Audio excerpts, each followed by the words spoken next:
Hey, what is going on, YGG fam community, and everybody else tuning in, whether you're on Twitter, Facebook, Twitch, or in Discord?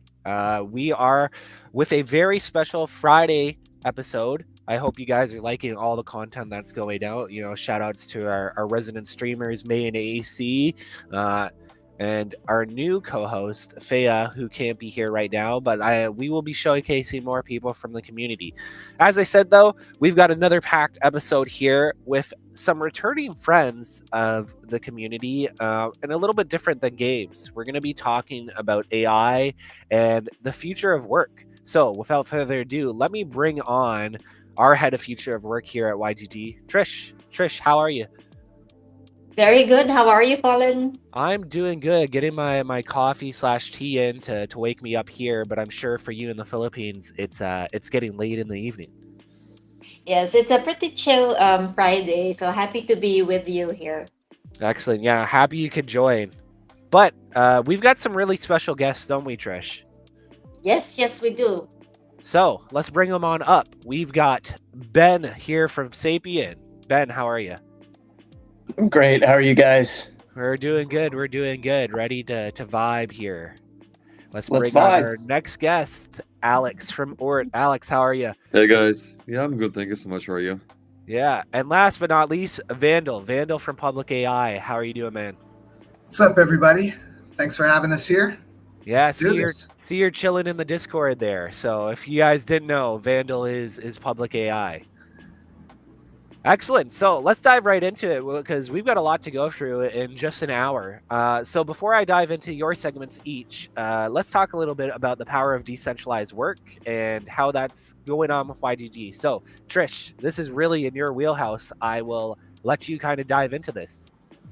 Yeah, so we're really excited to be bringing more decentralized earning opportunities to the community members. And what this does is level the playing field. So wherever you are, right, you don't need to go somewhere maybe more urban or to another country that's more developed in order to have these global earning opportunities. As long as you can connect to the internet, then it's available for you. And so it's so special to have these three guests with us today. Whether you're just starting with the future of work or you've tried the quests in the past season, I think it's good to be able to connect with them directly. You know, who's the team behind all these quests that you've been working on? If you've got anything on your mind as to the whys or the hows, please listen up and make sure you ask questions. It's time to pick their brains.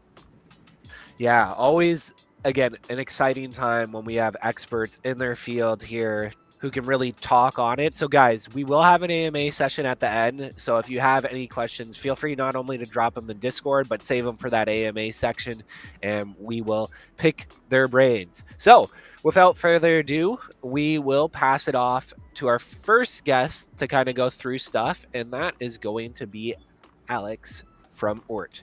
Tell us all about it. Again, you guys are returning for another season here, but for anybody that's not familiar, just dive in and tell us all about you. Sure. Let me start with our vision, which I think is the most important part of any project. So, OORT's vision is to lead the decentralized AI revolution. Sounds big, right? By building a trustless, scalable infrastructure for the future of AI, powered by our Olympus protocol. We basically we allow fully secure access to a range of our products, which is OORT storage, which is a cloud storage fully decentralized, or Data Hub, which is focused on data collection, and this is actually in the Quest. Yeah, this is again, OORT Data Hub is an amazing way for kind of talking about future work because we launch great tasks, fun tasks for most of the time, where you go ahead and take a picture, take a video, or record an audio, upload it, and get rewarded with our native token OORT. Easy, fast, and what can be better? You can be home and just earning money from your home. And down the line, we are building also decentralized compute, which hopefully will be out by the end of this year. This is the plan. If you want, I can dive deeper into specifically how the quests work for OORT. We can go over an example of, let's say, one of the tasks, how simple it is. Yeah, that's probably a good idea. Again, I think what you guys are doing seems very simple on the surface, but there's a lot more to it. But yeah, let's dive into the quest because that is really the bread and butter, right? So I've got it up here. This is our GAP page, and I will obviously click on OORT. And here we go. So you guys have 5 quests total. Maybe just what quest? Do you want to just run through all of them quickly? You know what? Yeah, sure. Doesn't matter. I can pull up anyone.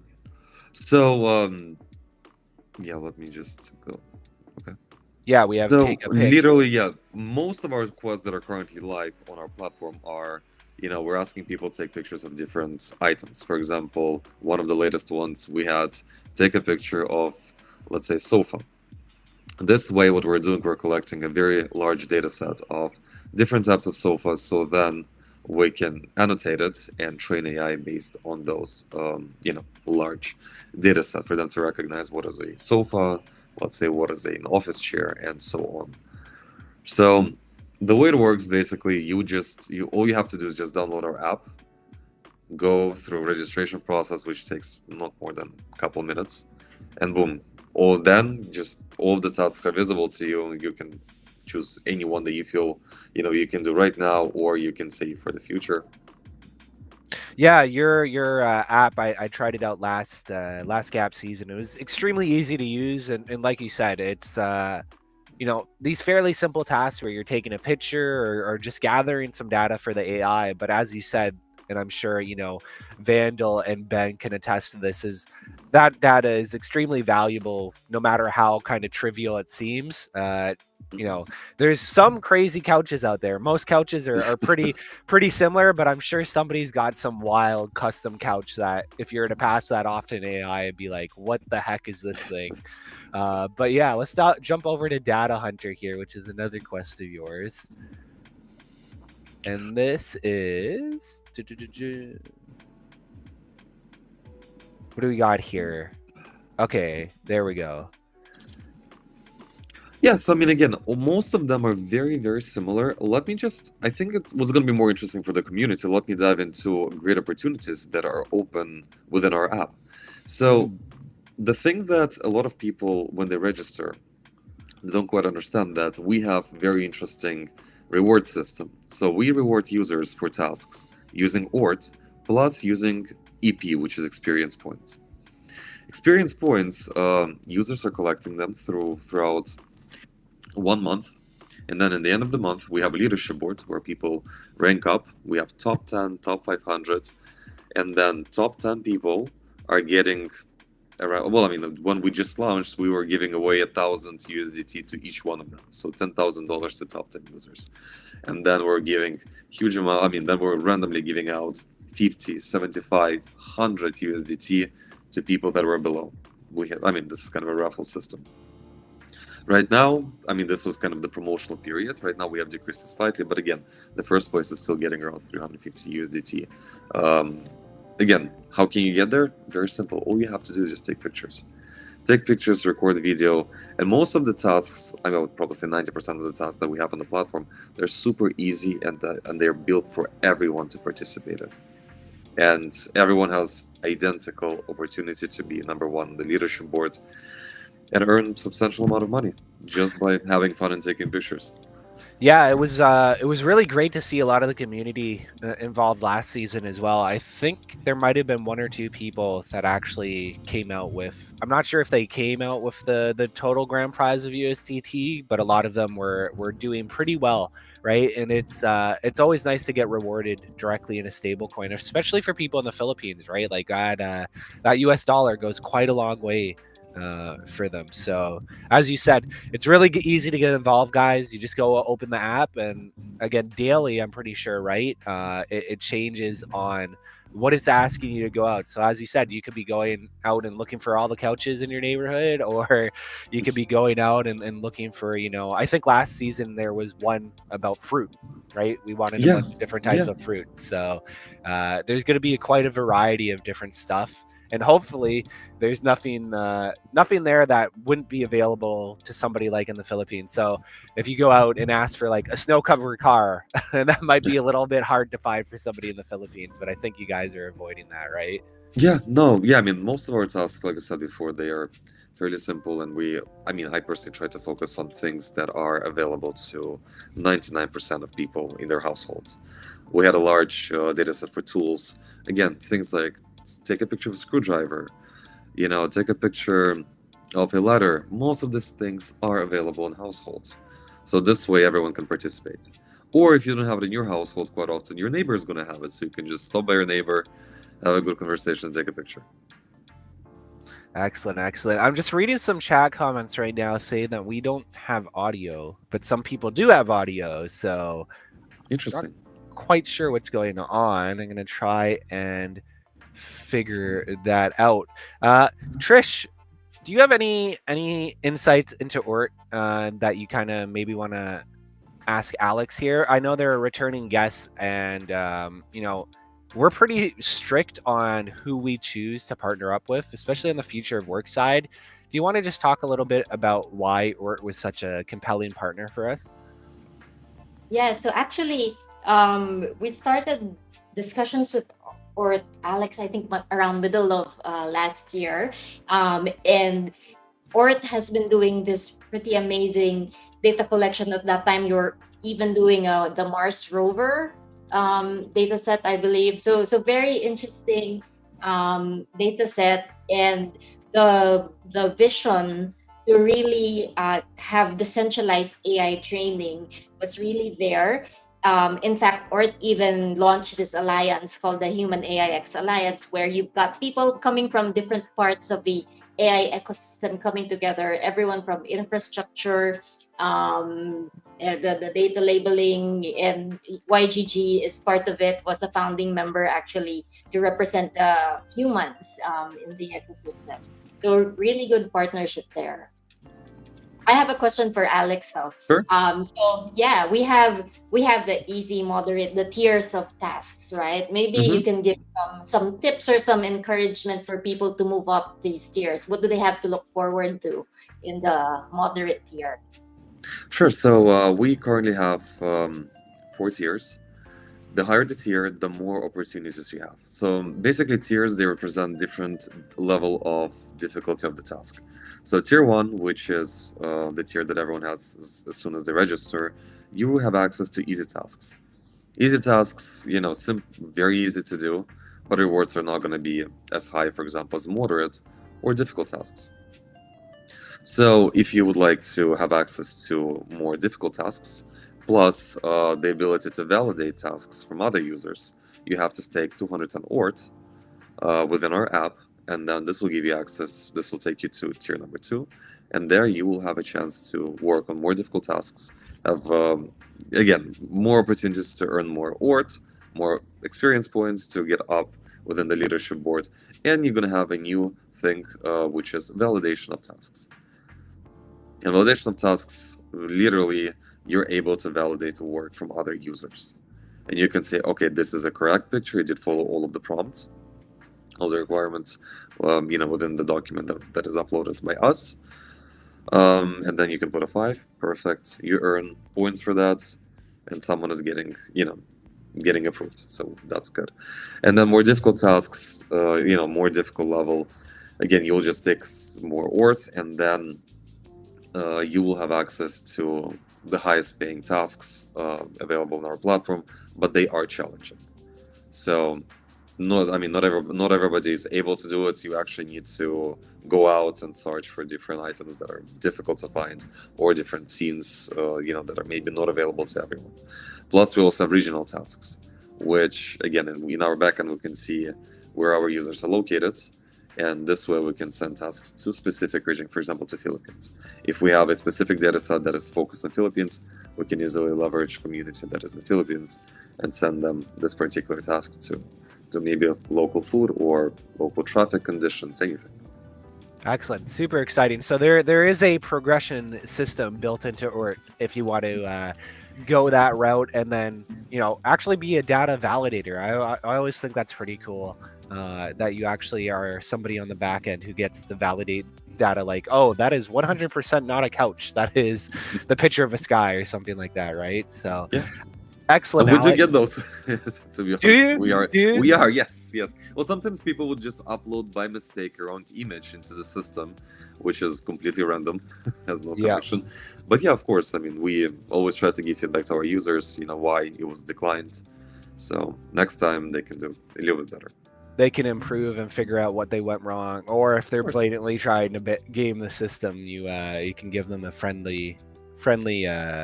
I don't know. Do you ban people outright if they're? No, we never do that.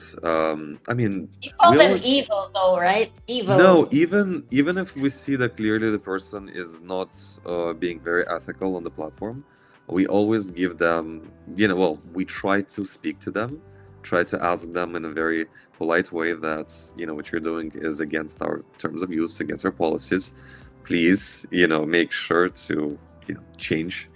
And then we track all of those accounts and see if this behavior continues and it repeats. Of course, then we have to ban the user. But even when we ban the user, we still allow the user to appeal and to have a good conversation with us and see, what's going on. Yeah, I guess it does help in a sense having some bad data come in, because it still allows you to kind of train the AI and be like, no, this is not what you're looking for. This is the wrong kind of stuff. Of course, there's no bad data. And if we're going to look currently on the landscape of data, there's lack of data. All of the data that we currently have online has been used or about to get used. I mean, it's right. I mean, at the moment, I can see huge potential in platforms that are actually data collection platforms, because, and again, one of the things that we do not allow on our platform is AI generated images or images from the internet. Yeah. This way, the data sets that we are collecting, they are unique, in the sense that those pictures are not available anywhere online. So this way you can train on completely fresh data. Cool. I think we're going to dive into that rabbit hole a little bit further, like when we have our ANA section, because as you said, I think this whole idea of the fact that we're going to run out of data and AI generated content as well is going to really be, it's an interesting topic that I'm sure all of us could dive down. I see Ben really smiling there, like wanted to dive into it. But yeah, I'm gonna wrap up your section there, Alex, and I'm gonna pass it off to Ben so he can talk a little bit about Sapien, and then, like I said, we will dive into this open conversation at the end, as I'm sure all three of you are extremely excited to kind of talk about, because the landscape's changing. So, Ben, I will pass it off to you. Tell us all about Sapien. The reason I was laughing was because I was like, if we just keep repeating our mission and vision, we're all going to have very similar, because I know the PublicAI guys too, and we're all doing something similar but slightly different, but it all kind of centers around the same concept. So as I was listening to you, Alex, I was like, you're hitting some of my talking points. You're stealing some of my talking points. But human frontier knowledge is super important to AI, and I think we all kind of realized that at a similar time frame and decided that this was where decentralization could really play a role in getting us diverse human original data sets, sourcing data structuring from a diverse array of perspective. And that's essentially what Sapien does as well. Sapien being built on Base, and our CEO Rowan Stone was one of the co-founders of Base. Trevor Caverico, obviously a serial entrepreneur in itself, working with Polymath and tokens.com, as well as some other projects he's got his hands into. But we're essentially a decentralized data foundry, and it's a permissionless protocol where you have enterprises connected to human expertise, and we do so in a similar way. We put bounties up on tasks. Right now, people are earning points. There's an understanding that we're heading towards TGE, and that this will eventually move into a token system where the quality of the work is checked by the community. And it's really interesting because we're talking about the future of work here, right? And I think it's very clear that the future of work incorporates AI. In every facet and everything that we're doing, AI has become prevalent and incredibly important. And another thing that you said early on was like, I'm going to pick your brain. That's exactly what we're doing. We're picking the brains of all the people out in the world that have the data that doesn't live on the internet. Because as Alex was saying, the internet, the open internet data has been scraped. And so now what we're seeing is AI models need this extra thing, which is sometimes image submissions, sometimes it's record yourself saying this clip and uploading it. And to gamify that and make it so that everybody can participate gives AI the texture we need to hit that next level. You'll hear, the world in hushed whispers or maybe loud drum beats talk about AGI, generalized intelligence.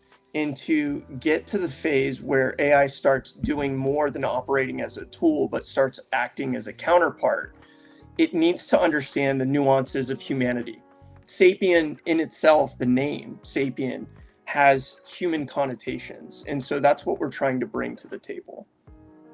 Excellent. Yeah, I think you hit a lot of key points there, on where it's like really important, right? People are either really hopeful or fearful of AI, and I think just like everything around, reality, or what we've seen is reality usually isn't on one side of the scale.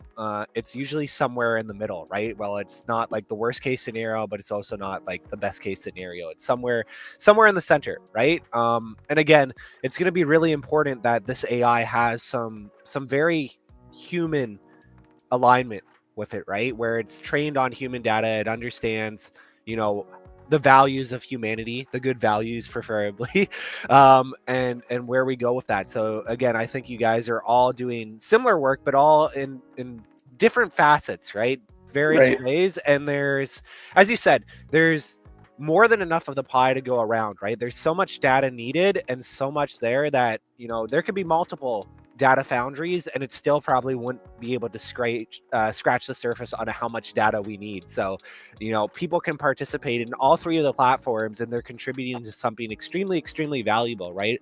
A lot of really smart people have been saying how we need to carefully navigate this, but if it's navigated properly, this could be like I don't know if singularity is the proper word, but like one of the biggest advancements in humanity. Well, let's talk about the gig economy, because that's really what it is. And double dip, triple dip, you have great projects on here. Get active on as many of them as possible. But the way I think about it is, for a long time, the 9 to 5 ruled, and then concepts like DoorDash, Uber, Lyft came into frame, where if you had a device connection in a vehicle, that you could start setting your own hours and doing something that helped you earn a living wage. And I think we're starting to see this tip into the AI sector, where every human can provide valuable data, and we need to incentivize that appropriately. We're gearing to a position where if you have a mobile device, which in the modern age is really anybody, anywhere, you can participate in this thing, and you can do so for 1 hour, you can do it 8 hours, you can do it when you're sitting on the toilet in your free time, wherever you want to do it. And you can earn. And that's really exciting for people that maybe haven't had these opportunities to break in these fields in the past. Excellent. So on that note, we're kind of getting a little bit off into the later part of it here, Ben. Is there anything super exciting in Sapien that you want to plug? Otherwise, I'm going to pass it off to Vandal from PublicAI, and then actually maybe we extend the chat about where AI is going, right? Like that, yeah, that might be more exciting. Let me talk about some of the milestone metrics. So we're at a little over 1.2 million registered users now. We've hit 100 million data points. That release actually went out last night, where we talked about that. With partnerships like CoinsPH doing educational circuits throughout the Philippines and getting people really informed and excited about what's coming. And we're already working with more than 27 enterprises now, including Toyota, Amazon, Alibaba, some of the biggest names in the world that are really excited to source human frontier data. So we don't see this slowing down. It's accelerating. Lots of opportunities in the gaming world, lots of opportunities in the autonomous driving world, and we're sitting at the center of it with these projects that are here on stage today. So really amazing opportunity for anyone listening in to get involved now.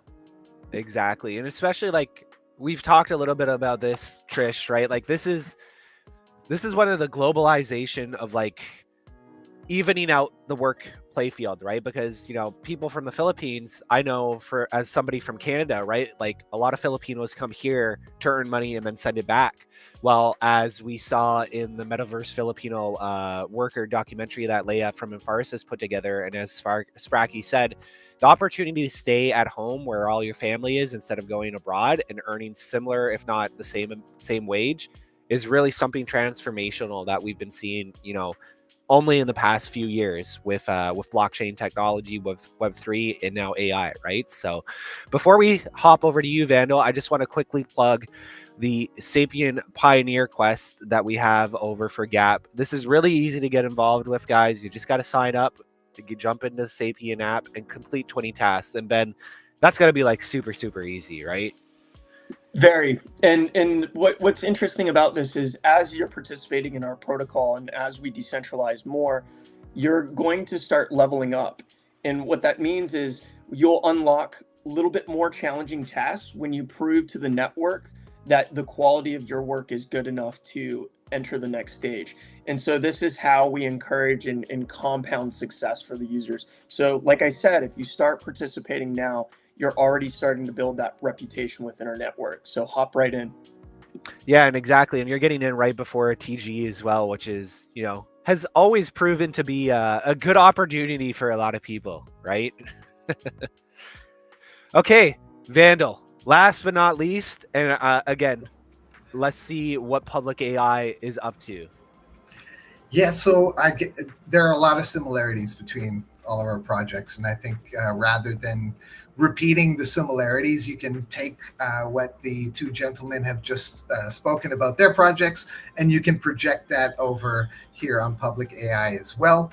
But there are a few touch points that I really wanted to get into here, which was the decentralization aspect of what we're doing. And that means breaking down the borders. There's no border or limitation to who can participate, who can contribute, no matter where you are in the world. One of the things that we're actually doing right now is our text-to-speech campaign, our mother tongue campaign, where we're collecting 44 different languages, some as obscure as Mongolian and Uzbek.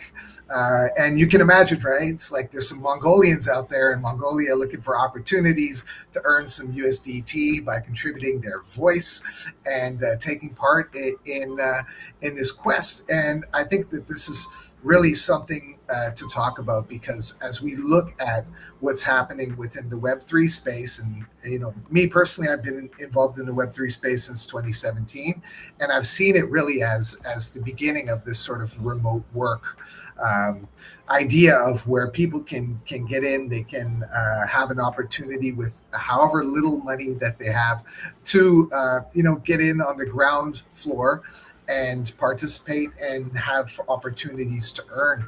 And we've been seeing that a lot with AI and the ability to use AI. And then this is basically what we're doing here is like the other projects, we're basically flipping the script on how AI gets trained. And of course, no scraping, no stealing, real people, real data, paid fairly to share what you know, train the AI in your own voice, in your own language, on your own terms. And I think that that's the beauty of it. Not only that, you have the opportunity to also navigate the platform at publicai.io in your own language. So you can set your language, your region, or your country as well.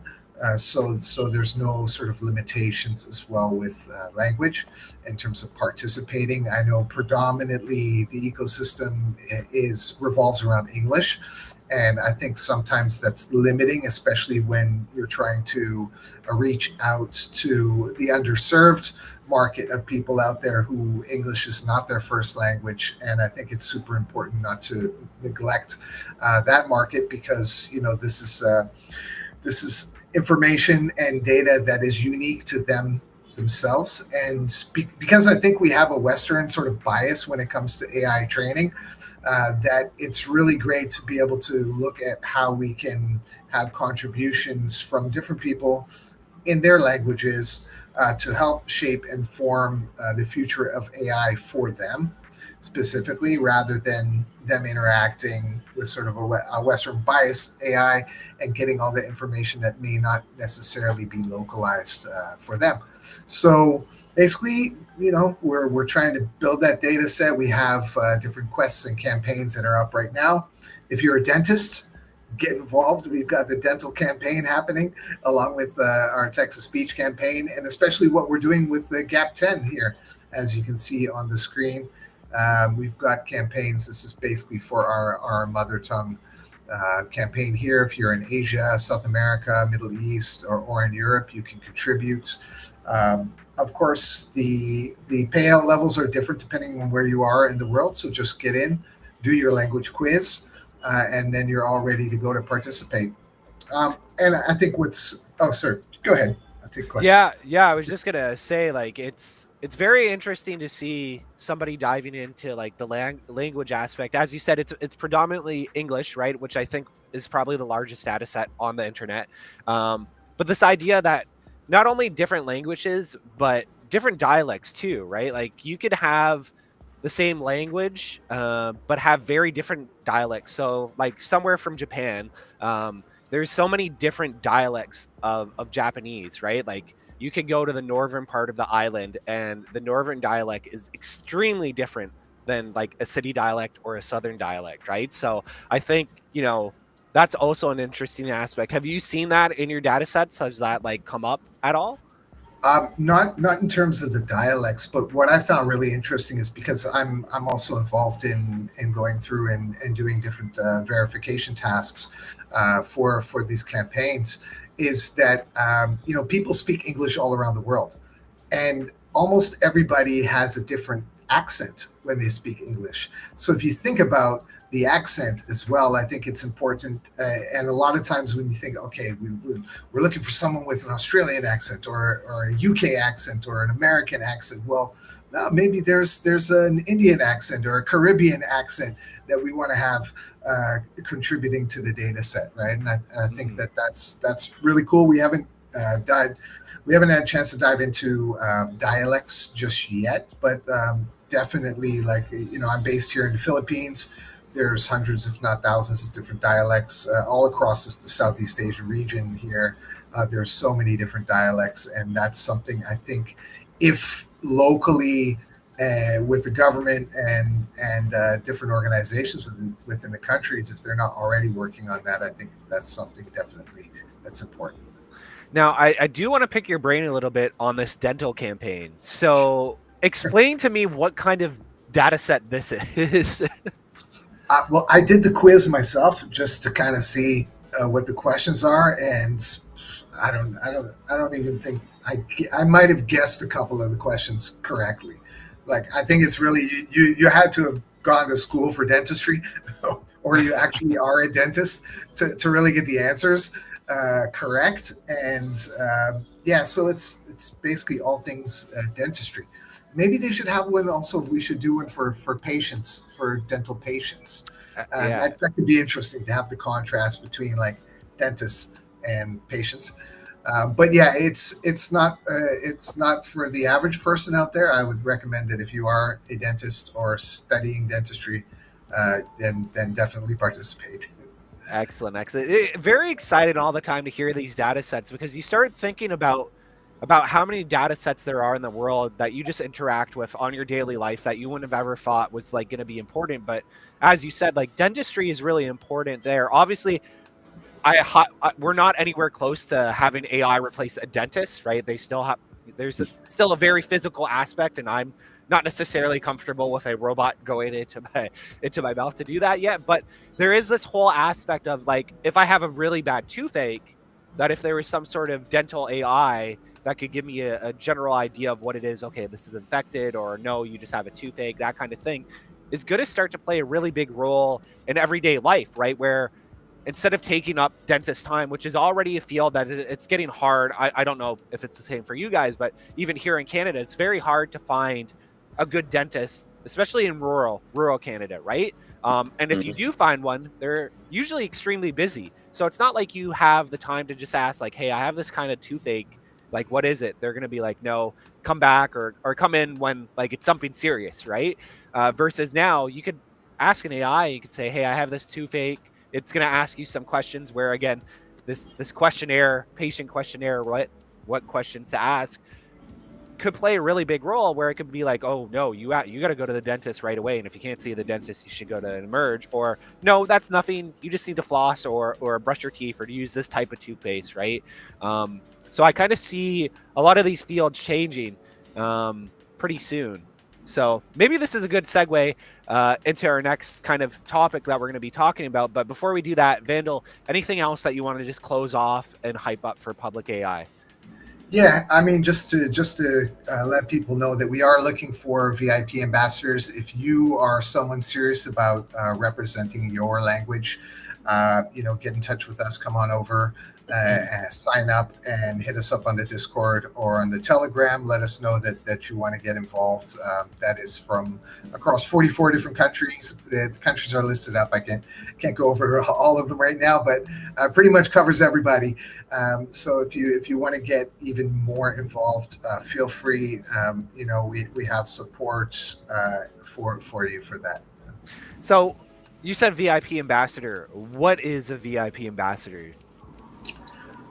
Well, okay. It's basically someone who can represent their community and their language, can get involved in the community that we have already on our Discord and in Telegram, help onboard people through our referral system, and basically contribute their voice as well as help to verify the data. And then this is all sort of on a next level up as participating in the campaigns.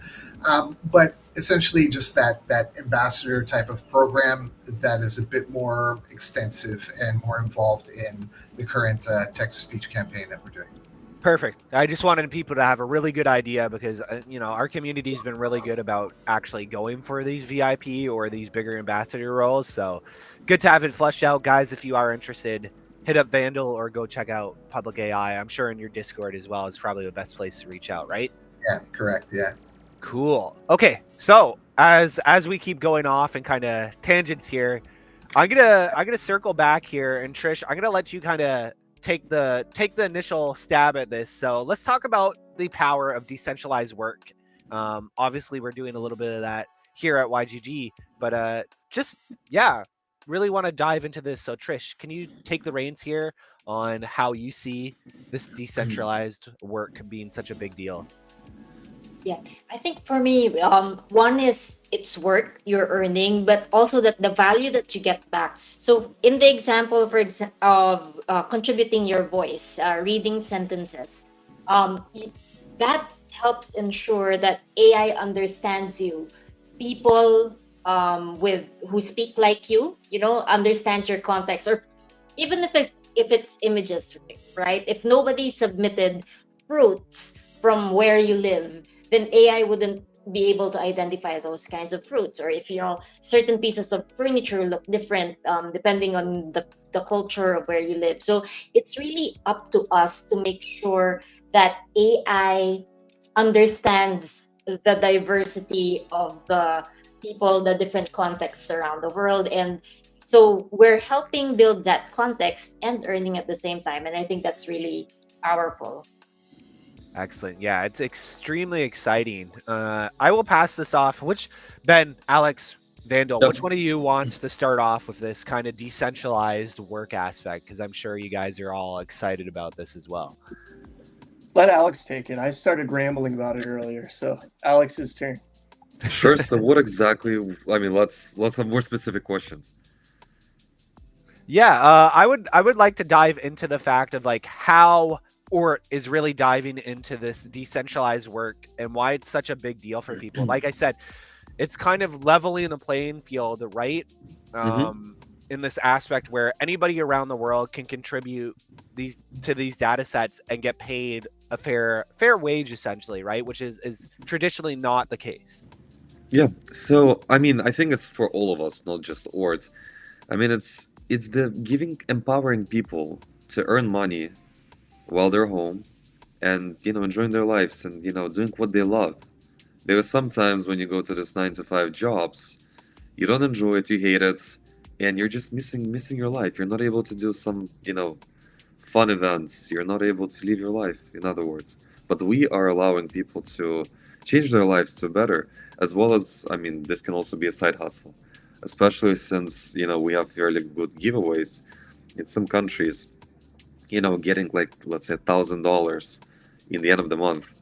I mean, it's substantial even in the US, where everything is very expensive.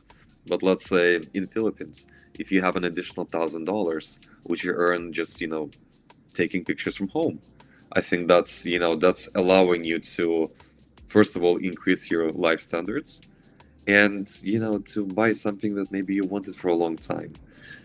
So just allowing people to, I mean, I don't want to say quit 9 to 5 jobs, but essentially, we're moving there where there's so many opportunities, so many great apps where you can participate, where you can contribute, and make probably in some cases like 10x of the salary that the person's getting from 9 to 5, and being less stressed and actually living the life.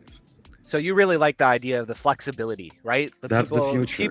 People are getting their time back. You feel like this idea, the way with AI and decentralization, the flexibility that people are going to be had is going to be, in some ways, more valuable than the monetary side. Obviously, you need money to live, Of course. but this opportunity for people to be able to get back their time and spending it doing something they love is going to be a big deal. I love that. I think that's a big idea.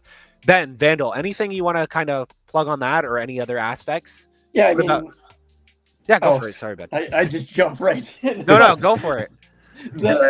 I think a real risk here is like the boring. I call it the boring homogeny of AI.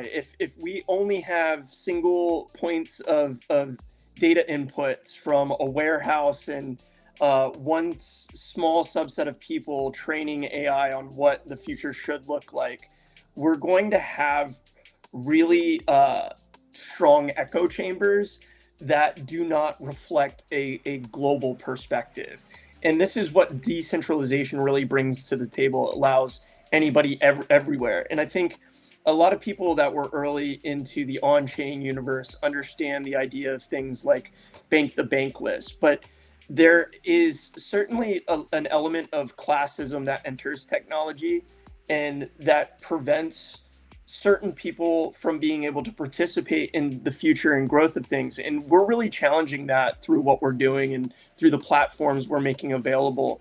And by opening up this moat to really say that there is value all over the world, and all you need is an internet connection. And it's getting to the point now that, getting a phone, getting an internet connection is a lower friction point for people to get involved in this stuff, is really exciting. And so we're excited to partner with organizations like the United Nations to offer things like remote work and remote training to get people involved in the future of AI. And it's really exciting that there are other projects out there doing the same thing. Exactly. So we've hit two of the biggest points that I can think about here, and there's definitely more. So obviously, the ability to have flexibility in your time, as Ben mentioned, we have now the equalization, right, of where it's leveling the playing field. Vandal, do you want to add to those big points? Yeah, Ben touched on something very important, and I think that's about the diversity of the people out there who can contribute, who may not know that they have this opportunity, and who might need it to supplement their income. For example, instead of having to work overseas, they can stay home, they can be with their families. And the fact that most of the remote work or this type of work pays in USDT, it's really just a matter of figuring out how to off-ramp that to your local currency. And then also it opens up a lot more opportunities, because once you kind of get the hang of the decentralized Web3, then that opens up so many more doors. So not only are you contributing data to to the diversity of AI, the future diversity of AI, but you're also opening up potential opportunities for yourself, for your community, to onboard people, and because we're social creatures, we have friends, we have family. People are always looking for opportunities, a way to bring people in. Come, invite your friends and fam to participate. These are not opportunities that are kind of designed for you to keep hidden and to yourself. They're incentivized for people to share, right? And I think that not only with the diversity is also inclusive, like whether you are young or old or of whatever gender, you can contribute. There's a sense as well of anonymity, and in terms of how we interact with the data. For what we're doing at PublicAI, the privacy is a big part of this.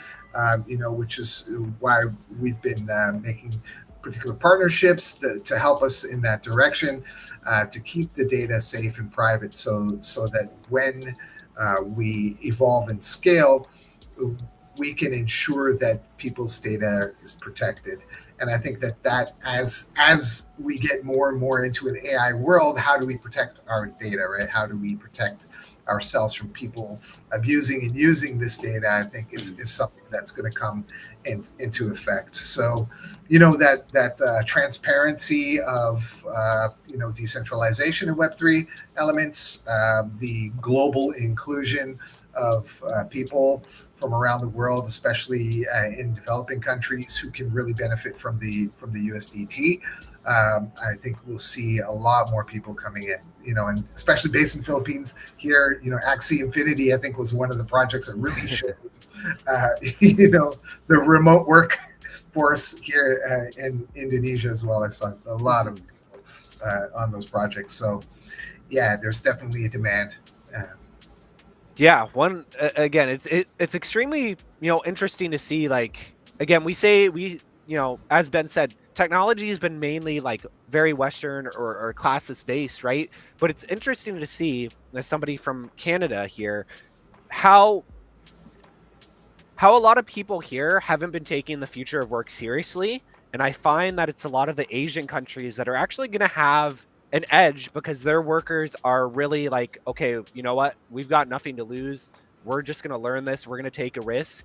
And I think it's going to pay off for them in the long run, where a lot of these Western countries are going to be playing catch up, right? They're going to be trying to figure out like what they're, trying to do, and how they can figure out, how this works, versus the people in the Philippines and stuff like that. They're already going to have it, right? They're already going to have the technology. They're already going to understand how it works, how to data label, because again, data labeling and all of this, I don't think there's ever going to be a point where we don't need more data, right? Especially human driven data.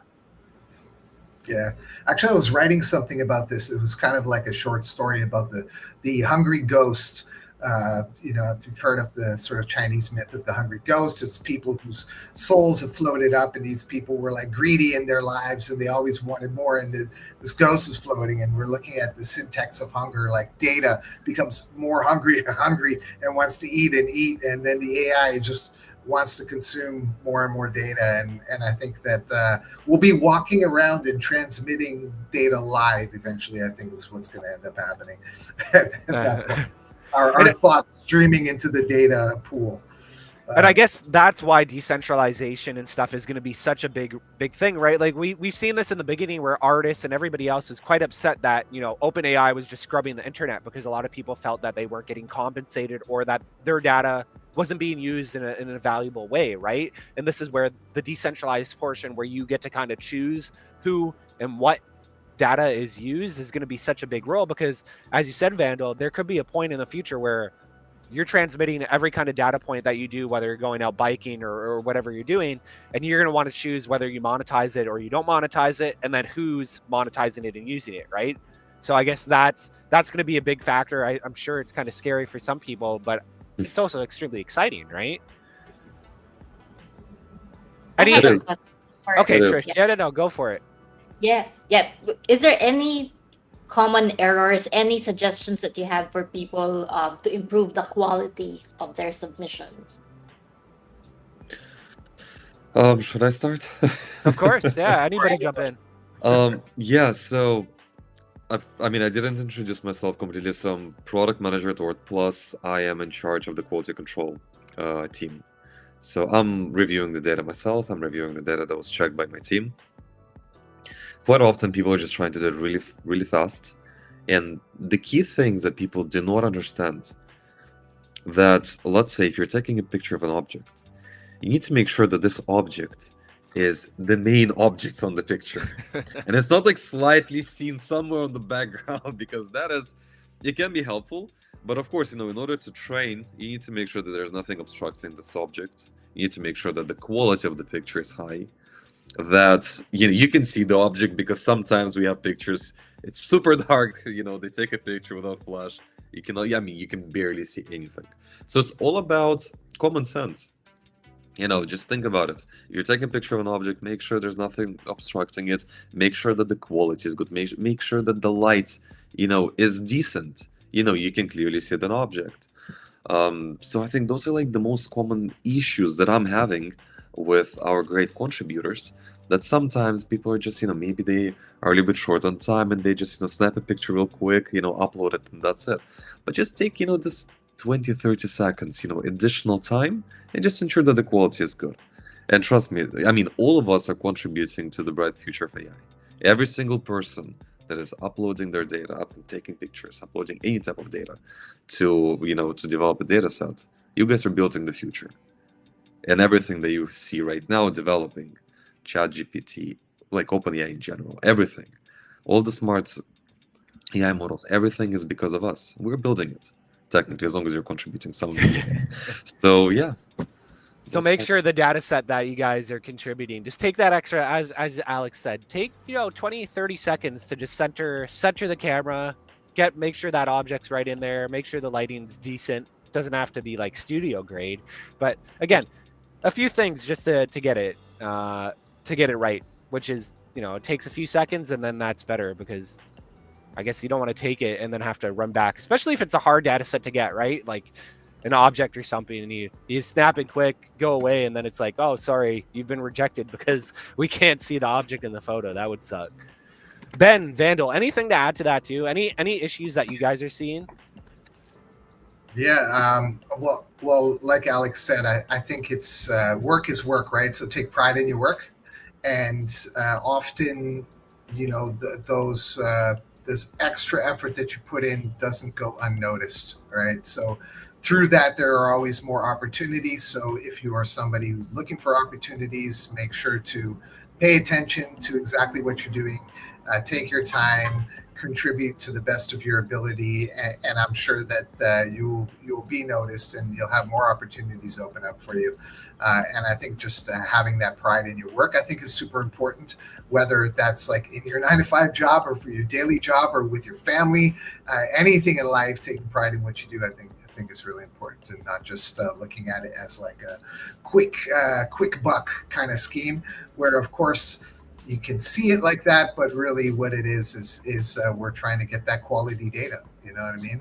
And you have the opportunity to contribute to that. So yeah, I think that's a great point, right? If you end up treating this like a quick buck, like you'll make that quick buck, but there won't be any opportunities for like making more than a quick buck in the future, right? Like people might think that you guys aren't watching, but I'm sure if you see somebody submitting like very extremely good data, that might be the opportunity for them to be, I don't know, a VIP ambassador or something else, Yes. right? Like it goes to show, just like in any workplace, right? Somebody that's actually doing outstanding work, when the time comes, they'll be the first one to get the opportunity versus somebody that's, again, just going for the quick buck.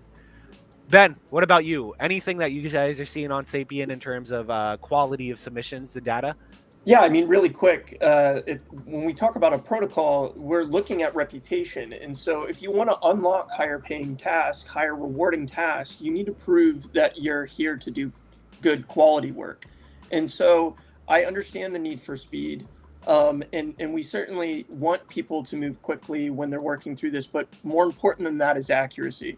And when we roll out things like staking, it's going to go to your benefit to move carefully and really get a high accuracy score on the task.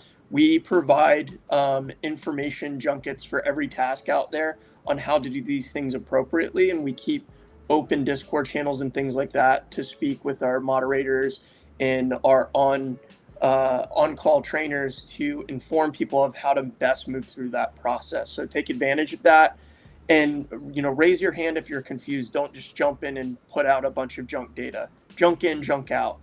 And so we want a quality AI future, not and there is certainly going to be benefits for the people that take the time to do this right.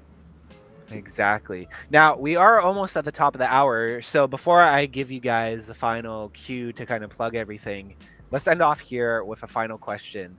What are you extremely excited about for AI in the coming years, and what are you fearful of? And I will pass that right back to you, Ben, first. No fear. No fear? Okay.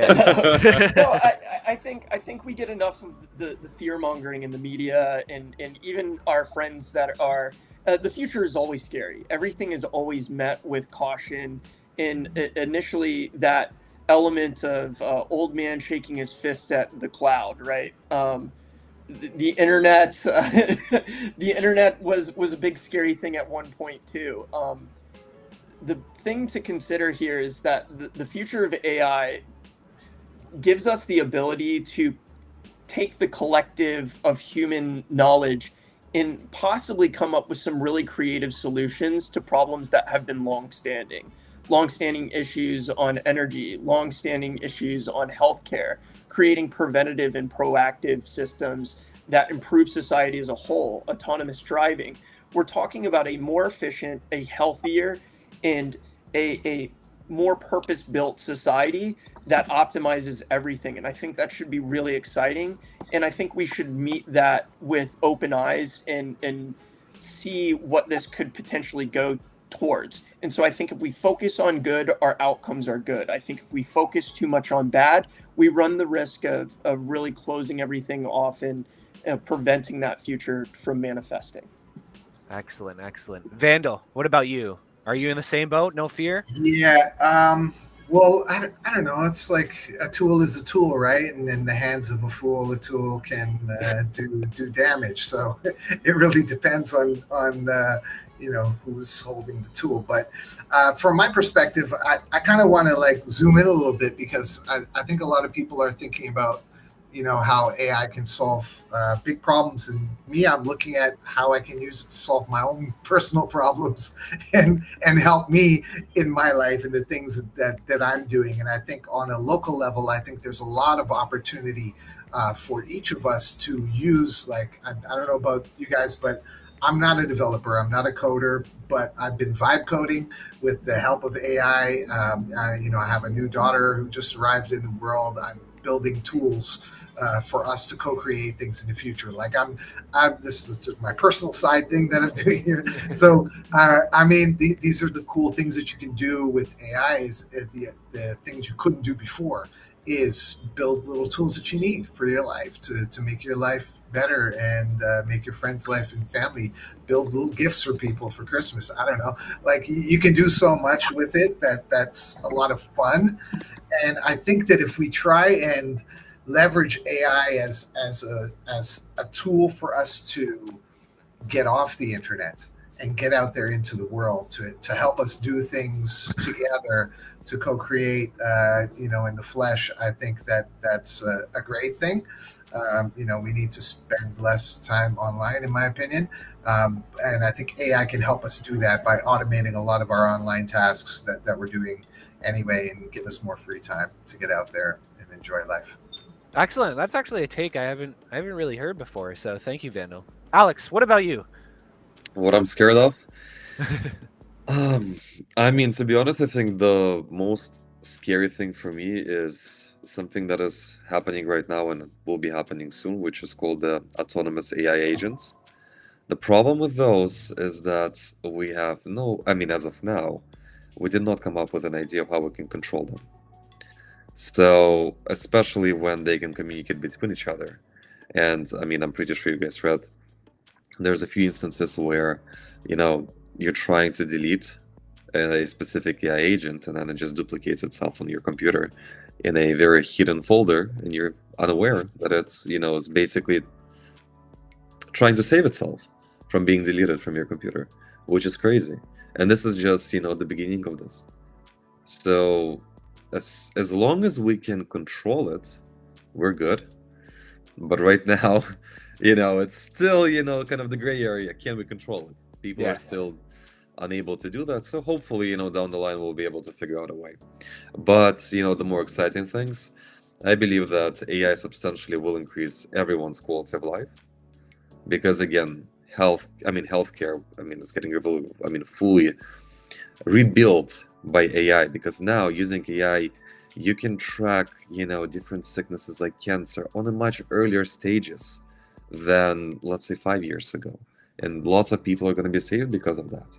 And this is just, peak of the iceberg. There's so many more things that are going to be changing. And also, probably the biggest thing, efficiency. All of us are becoming much more efficient. Efficiency, hopefully, equals you're going to have more free time, which you can spend with your family, with your friends, and, just enjoy your life. I think that's kind of the biggest takeaway from this. Exciting. So what I'm getting from all three of you is not really anything fearful. Obviously, things that we need to make sure there's some guardrails for so that stuff doesn't go haywire. But overall, the future is extremely bright. Yeah. I like that. Trish, how about you? Anything from you're seeing from the future of work side with AI? Obviously, there's got to be a lot of exciting stuff, but is there anything you think we should put guardrails on? Maybe fear was the wrong word, but anything that you think we should be watching in terms of guardrails?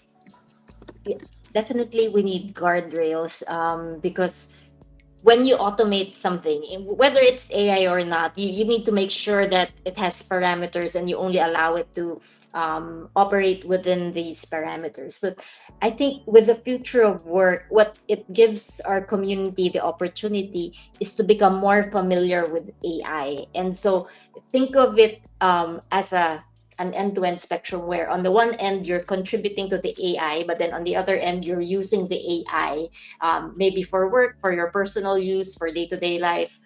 So the more familiar you are and interacting with AI as in one way, both from the contribution side and from the actual using it side, and the more you know what the nuances are, the risks are, and we can all contribute and raise issues and problem solve together. Excellent. Alex, I see you got to jump off for another call here. Unfortunately, I do, guys. Thank you so much. It was an amazing KMA session. Honestly, I learned a lot from you guys. So thank you, and hopefully see you guys again in the next KMA session. Yes, thanks so much. Bud. We'll see you around. Thank you so much, guys. Bye-bye. Cheers. Yeah, on that note, guys, we are at the top of the hour. I just realized we're over by like 10 minutes or so. But yeah, thanks so much for joining us and wrapping up.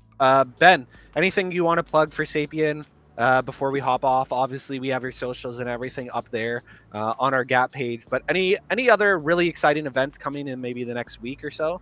Yeah, if you haven't already, sign up game.sapien.io and go ahead and set up an account. You don't even need a wallet. We'll set one up for you with Privy until you want to claim custody of that.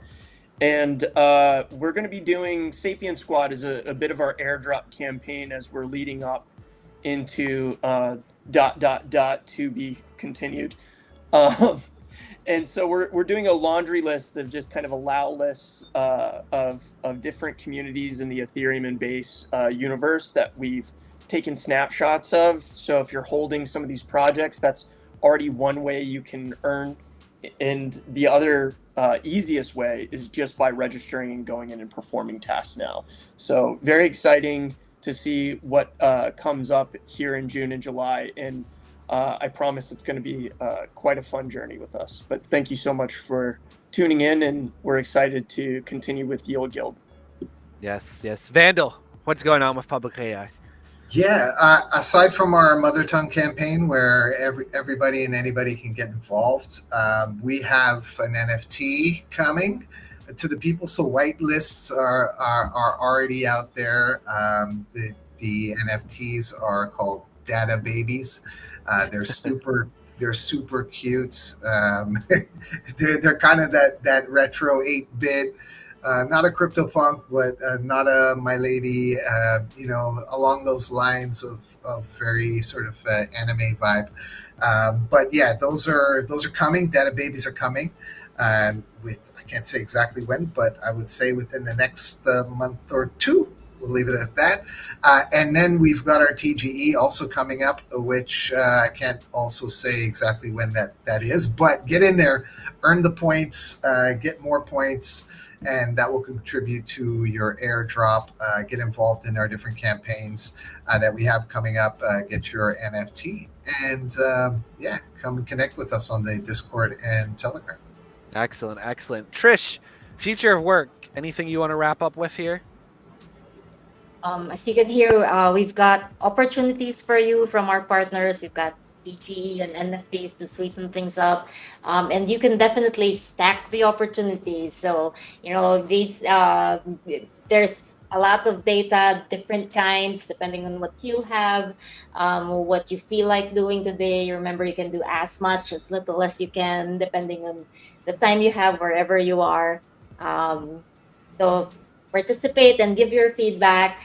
You know how to reach us in the Discord. We've got the Squires, our partners Discords as well. We've got the Future of Work channel in the YGG Discord. So questions, feedback, our partners are always open to hear them. So please let us know what you're thinking. Excellent. Well, thank you guys so much for joining. It's always great to pick your brain on such an important topic, right? Like this is really going to be the issue of a lifetime. What's going on here? And as you guys said, this is also the opportunity of a lifetime for a lot of people. So guys, if you are interested in submitting some data, obviously go to all of the projects that we had here, Sapien, OORT, PublicAI, because as they all said, there's enough of the pie to go around, and you can stack these opportunities to really make a decent chunk of change. But also be aware, please submit some decent data, right? As Ben said, garbage in, garbage out, and we don't want that. So again, thank you so much to our amazing guests for joining, and we will catch you in the next one. Cheers, guys. Thank you. Thanks, everyone. Bye-bye.